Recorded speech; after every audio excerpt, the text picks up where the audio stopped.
Mobilité TV pour un de ces débats qui passionnent le monde de l'automobile sur des dossiers brûlants que nous évoquerons en compagnie du président du CNPA Francis Bartholomé, en compagnie du DG de la NFA Patrice Omnes et bien sûr de notre sparring partner du Mobilité TV Club Berislav Kovacevic. On va commencer par lister les points chauds de l'actualité. Alors par quoi est-ce qu'il faut commencer ? Peut-être la prime à la conversion, Monsieur le Président.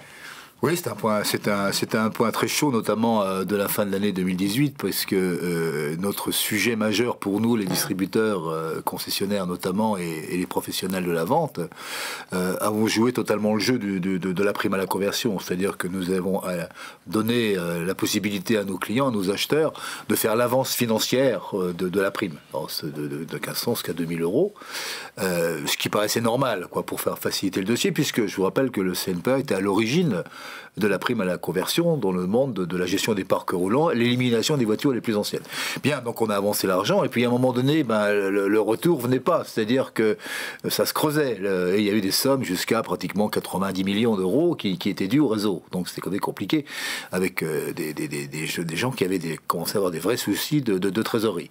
Alors on nous a expliqué quand même que c'était assez simple, puisqu'en définitive, il y avait des systèmes bonus et malus, et que on encaissait des bonus, et au fur et à mesure qu'on encaissait les bonus, on avait l'argent équilibré pour payer les malus.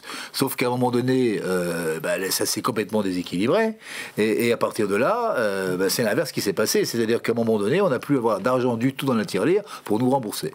Donc, le CNPA... Vous êtes victime du succès de la... Oui, on était victime du succès, ce qui est très vrai, parce que c'était prévu pour 100 000 dossiers, il y en a eu pas très loin de 300 000. Donc là-dessus, on va dire que du point de vue business, on ne peut pas non plus dire que ce n'était pas une belle chose pour nos affaires, ça serait mauvais de le dire. Mais en termes de trésorerie, ça devenait vraiment crucial. Comment est-ce qu'on fait ? On va tendre la sébille auprès des pouvoirs publics ? On a demandé effectivement au ministère qui était chargé, c'est le ministère de l'Environnement, qui a mis en place la prime à la conversion, qui lui tendait la main vers Bercy en disant envoyez-nous un petit peu, mettez le tuyau en route, quoi. Le tuyau venait pas. Donc il a fallu qu'à un moment donné, on a écrit jusqu'au Premier ministre en lui disant il y a un vrai sujet, quoi. Hein. Et puis il a fallu qu'ils débloquent quand même un certain nombre de sommes. Ils ont pris conscience du sujet, et à la fin, avant, on va dire, c'est arrivé avec Noël, quoi. C'est pas le Père Noël, parce que c'est dénoué, mais on va dire que les grosses sommes se sont quand même dénouées fin décembre. Donc voilà, on peut pas... Vous avez l'impression que les choses s'arrangent tant bien que mal. Alors, le deuxième aspect de la question, c'est qu'on recommence pour une prime à la conversion nouvelle qui est lancée depuis les propositions faites dernièrement, avec des propositions qui vont aller jusqu'à 4 000 euros, donc avec une volumétrie qui risque effectivement d'être assez importante. Donc on a demandé surtout à ne pas recommencer le même système. Et a priori, je suis très très très confiant dans ce que nous ont annoncé les ministères, et particulièrement le ministère de l'Environnement. A priori, si vous voulez, il y a une somme qui a été débloquée, qui sera débloquée mensuellement, et ils payeront en allant les dossiers. C'est l'engagement. Moi, j'y crois. J'ai pas de raison de pas croire ces gens-là.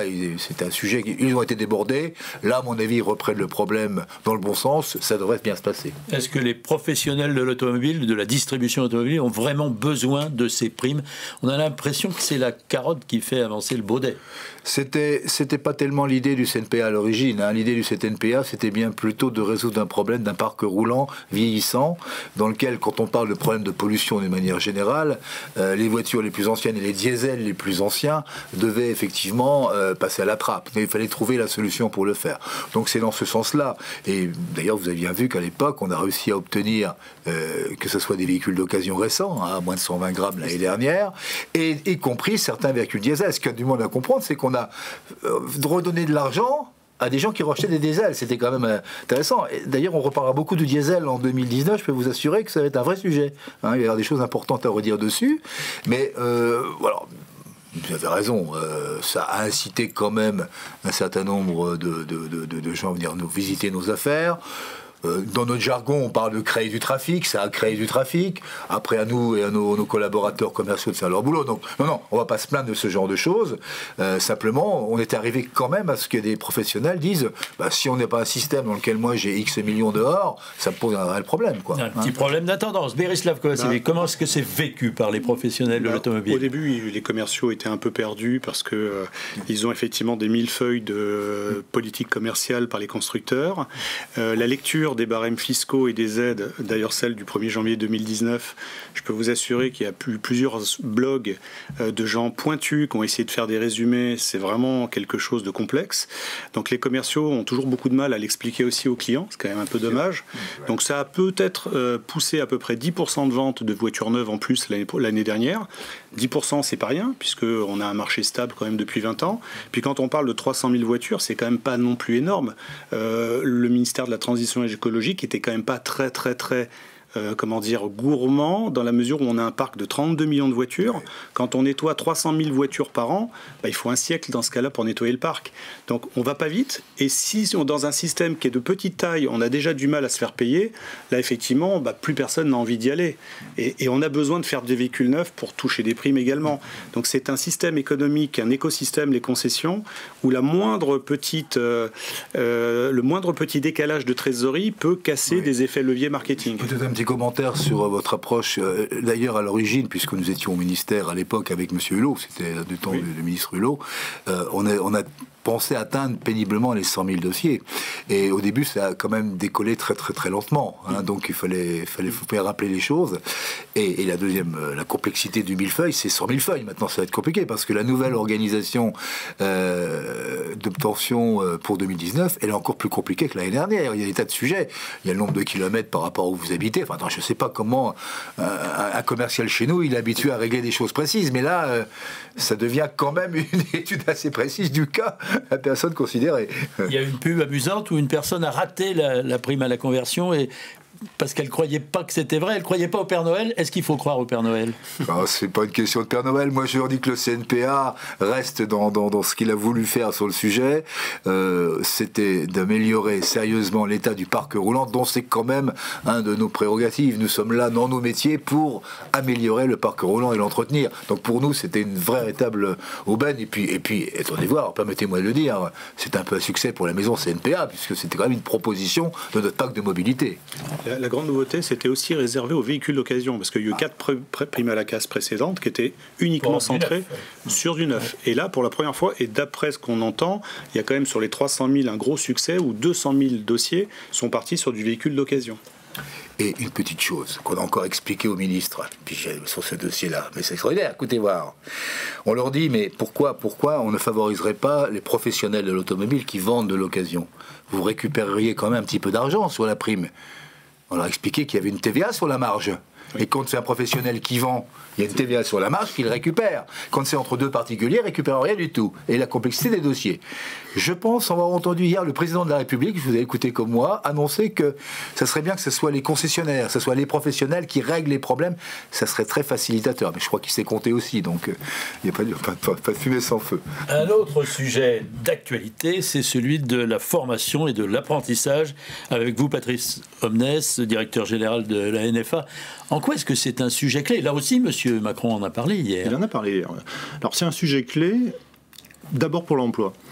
On a ouvert, il y a quelques semaines, Mon Job Auto, qui est le premier site dédié à l'emploi dans les services automobiles.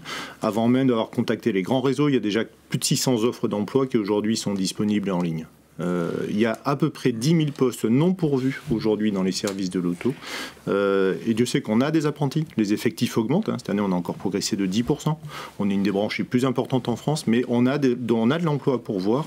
Et le développement de la formation, et notamment de l'apprentissage, est véritablement un vecteur d'emploi. Il y a besoin, et il y a des postes à pourvoir qualifiés, de proximité, dans les services automobiles. Maintenant, donc la formation, c'est vraiment le moyen, formation initiale des jeunes, formation continue des salariés, et de plus en plus formation de demandeurs d'emploi en reconversion.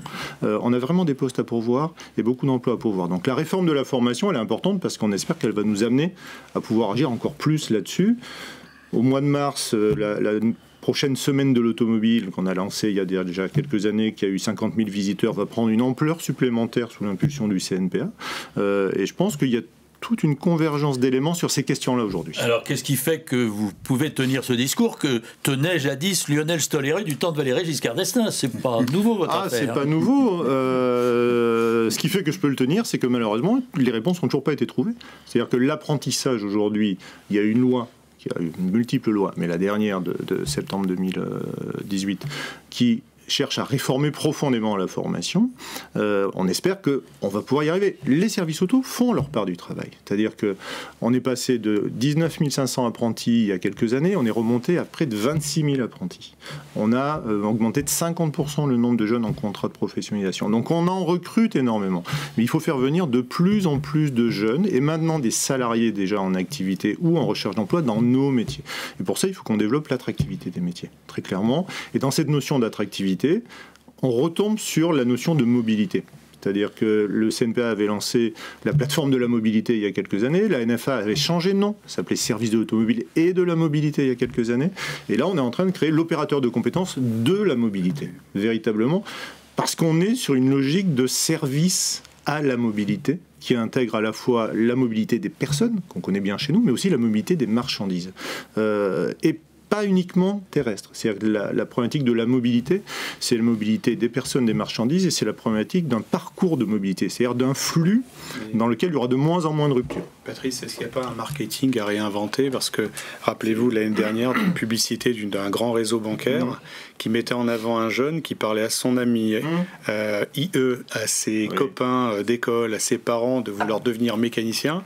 Et il était absolument mis au pilori, parce que comment tu peux imaginer devenir mécanicien en 2018? Alors, il y a un marketing à réinventer, c'est l'enjeu de cette année. On va consacrer des moyens importants cette année à communiquer vis-à-vis des jeunes, vis-à-vis des familles, en dépassant les supports habituels, c'est-à-dire les plaquettes, les réseaux de centres de formation, les prescripteurs.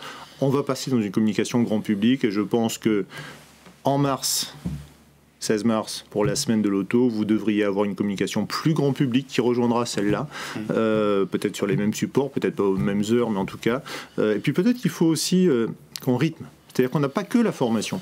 Il y a la semaine de l'automobile et la mobilité sur la formation, mais il peut y avoir la semaine de l'emploi, il peut y avoir la semaine des entreprises, il peut y avoir la semaine de la protection sociale. C'est-à-dire qu'on a un plan média aussi à construire sur une année complète. On a plus de 400 000 salariés, plus de 500 000 actifs, une des premières branches professionnelles de France, 50 000 emplois à pourvoir dans les années qui viennent, c'est énorme, des emplois qui évoluent. C'est-à-dire les jeunes, aujourd'hui, on leur parle avec leur téléphone portable. On a des outils, on a développé des concessions virtuelles dans lesquelles on les fait rentrer dans la concession avec un casque de réalité augmentée. Donc on est en train d'investir énormément pour vraiment parler aux jeunes avec les outils des jeunes aujourd'hui, parce qu'il faut les toucher. Dans les missions qu'on mène, souvent, on est obligé d'aller chercher dans d'autres secteurs d'activité des commerciaux. On manque de postes dans tous les métiers, vous l'avez très bien dit.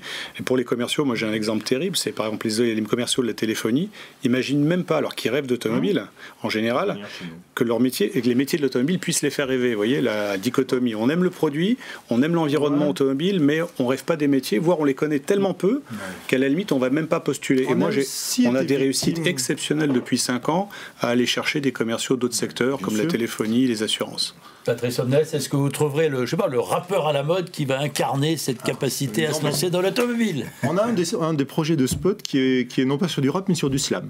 Donc ça fait partie des projets, peut-être. Alors c'est pas décidé encore, c'est en cours de discussion avec l'agence qui travaille dessus, mais ça en fait partie. Que ça parle aux jeunes. Alors, après il y a quand même un élément qui est important, c'est le car bashing dont on a été victime depuis de nombreuses années. Oui. À un moment, il a de l'impact partout dans la société. Et le fait qu'on passe à la mobilité, aux véhicules connectés, même si on sait que c'est aux véhicules autonomes, après-demain, à des véhicules de plus en plus propres, etc. J'entendais sur la sécurité routière, et voilà. Ça participe d'un mouvement global. On est à une vraie rupture, il faut parler autrement. On peut rebondir, il n'y a pas de problème sur les sujets. Toujours dans les dossiers chauds, nous dirons, allez, vous avez quand même le droit d'en dire un mot, de cette histoire de contrôle technique. Ça vous dit quelque chose, monsieur Bartholomé? Oui, vous savez très bien qu'au CNPA, on a bon point, tous les métiers de contrôle technique sont chez nous. Donc, quand nous avions appris qu'il y avait ce report de ce contrôle sur un sujet odieux important, puisque il s'agissait de mesurer l'opacimétrie, donc de vérifier qu'effectivement les gens n'avaient pas des FAP ou avaient des moteurs extrêmement mal réglés, qu'il fallait quelque chose. C'était sûrement le point le plus important pour le problème de la santé des Français. Bon, c'était reporté. Conséquence pour nos amis, à mon avis, je comprends très vite que tous ceux qui avaient fait investissement, ils étaient là pour attendre. Donc on avait demandé un peu d'explication interne du CNPA au niveau, là encore, au niveau d'une lettre qu'on avait fait au Premier ministre. On a eu des réponses clair, à mon avis. Maintenant, on a signé un accord qui reporte, je crois, au début juillet, la mise en application. Et puis, on sait simplement que l'État, en contrepartie, demande à nos professionnels et amis d'être relativement doux sur l'accélérateur des prix en termes de contrôle technique. Bon, je crois que là, il faut être raisonnable. Bon, maintenant, après, c'est quoi un prix ça mérite, mais c'est à eux de présenter leur dossier. Moi, je sais que ce sont des gens raisonnables, je sais que ce sont des gens qui sont tout à fait des professionnels. Moi, je serais simplement pour le CNPA, et là encore, je reviens à notre pacte de mobilité, le contrôle technique dans son ensemble n'était pas un métier comme les autres, c'est un métier qui est à la charnière de toute cette évolution du parc roulant. Si demain on parle d'éco-entretien, si on parle effectivement de voitures plus propres, il faudra bien falloir qu'il y ait un juge de paix qui dise il faut un contrôle. Voilà. Bon, je crois plutôt que c'est reparti dans le bon sens. Je suis un optimiste, moi. Bon. Oui. Les professionnels de l'automobile n'en ont pas marre de faire ils font l'avance pour la prime à la conversion, ils font l'investissement sans avoir le renvoi d'ascenseur pour le contrôle technique. Force est de constater quand même que les... Vous avez votre petit cahier de doléances, vous aussi, Miroslav ? C'est un métier de commerce. La fin d'année a été un cauchemar en jaune pour beaucoup, parce que moi j'ai des patrons de groupe que j'ai vus récemment me dire on avait 450 voitures d'avance sur le budget. Avec l'épisode de fin d'année, on a atterri à plus 50, plus 100. Donc ils ont mangé pratiquement toute l'avance qu'ils avaient cumulée avec certaines primes, avec certains effets leviers marketing par cette période-là. Donc c'est des commerces qui restent extrêmement fragiles, fluctuants, où les rentabilités ne sont pas du tout celles qu'on peut imaginer dans le grand public. On parle souvent de 1% en moyenne dans les réseaux. 1% sur le chiffre d'affaires, on se met en position de fragilité très rapidement. Il reste un petit sujet qui pourrait être un sujet d'agacement. Allez, je ne sais pas comment le baptiser. Les histoires d'auto-école, vous en êtes où ? Ça, c'est agaçant. Monsieur Francis Bartholomé, président du CNPA. C'est un des sujets que en tant que de tous les métiers de CNPA, on a pris vraiment avec beaucoup de sérénité, parce qu'on avait vraiment besoin de défendre ce métier. Ce qui s'est passé en définitive, c'est que bien sûr dans cette nouvelle évolution technologique de la digitalisation, de la numérisation, qu'il existe des plateformes demain pour dans des notions de service, mettre en rapport un opérateur et des clients, ça nous paraît évident, il faut le faire, et on s'y préparera. Sauf qu'on a rappelé, et on rappelle encore, que l'école de conduite, c'est un mot école. C'est pas une vente d'un produit, c'est pas n'importe quoi. Il y a derrière ça, il y a une formation de jeunes, il y a sûrement à revoir de la formation au bout de quelques années, et puis derrière ça, il y a de la sécurité routière. Donc sur ce plan-là, on ne peut pas être d'accord, y compris avec le président de la République, qui avait dit dans son périple du Nord, un matin, je sais pas pourquoi ça lui a pris, le permis de conduire est trop cher, encore une fois. Alors, le vrai sujet, c'est quoi le permis de conduire trop cher ? Si c'est pour mettre une plateforme digitale qui vend du permis à 1 euro, je sais pas comment elle va le financer, il se débrouillera. 1 euro par jour. 1 euro, oui, maintenant c'était 1 euro carrément. Donc, mais là, il y a un vrai problème pour nous qui nous a, excusez-nous pour un coup un peu énervé, c'est qu'on nous a mis en concurrence de deux systèmes qui ne le sont pas. Une plateforme digitale qui utilise des travailleurs indépendants qui ne payent pas de charges, qui ne payent rien, qui spot, et nous des dossiers avec des familles qui sont des auto-écoles depuis des années, qui ont des salariés depuis avec des charges, avec tout ce qu'on connaît dans nos vies d'entreprise, pays d'entreprise. Donc là, il y avait un sujet. Voilà, l'ubérisation de l'auto-école nous a énervé profondément. Et notre président, là, Besson, voilà, on a failli lui faire plusieurs fois éclater une durite, quoi. À un moment donné, c'est pas possible, ce genre de choses. Alors, on est revenu autour de la table. On est revenu à table. Je dirais que le conseiller Monsieur Barbe, au niveau de la sécurité routière et sur le sujet, est revenu. On a commencé à se comprendre et à s'expliquer. Je pense que le bon sens finira par l'emporter. Voilà. On a bien compris que vous étiez un homme de dialogue, Francis Bartholomé, président du CNPA. Merci à Patrice Somnez, directeur général de la NFA, et merci bien sûr à Berislav Kovačević pour le club de Mobility TV d'avoir suivi cet échange sur quelques dossiers d'actualité chauds, brûlants.